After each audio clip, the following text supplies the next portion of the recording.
దియమ్మా ఎప్పుడు ఎలాంటి పెడతావు వేయడానికి పెట్టకుండా అన్నం ఎందుకు తోసావు? అన్నం విలువ నీకు తెలుసా? ఒకటి వేస్తాను. ఎందుకమ్మా కొడతావు?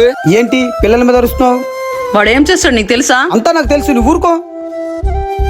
శ్రీను, వయసు నీది చిన్నది కాబట్టి అన్నం విలువ తెలియక నువ్వు తోసావు. అమ్మకి అన్నం విలువ తెలుసు కాబట్టి బాధపడుతుంది.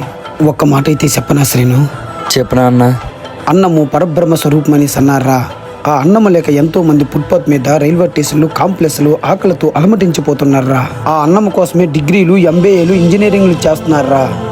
ఎవరు ఎంత చదివినా, ఎంత పెద్ద జాబ్ చేసినా, ఏం సంపాదించినా అన్నం తినే బతకాలరా. అదే అన్నం లేకపోతే ఏ మనిషి కూడా జీవించలేడురా. అన్నానికి ఒక్కసారి దూరమైతే మనిషి జీవితం ఎంత కష్టతరంగా ఉంటుందో అనుభవించిన వ్యక్తికి మాత్రమే తెలుసు. ఇంకెప్పుడు అలా చేయనన్నా. అమ్మ ఎటు పెట్టినా తినేస్తాను. తప్పు అయిపోయింది, ఇంకెప్పుడు అలా చేయనమ్మా. సరే నాన్న.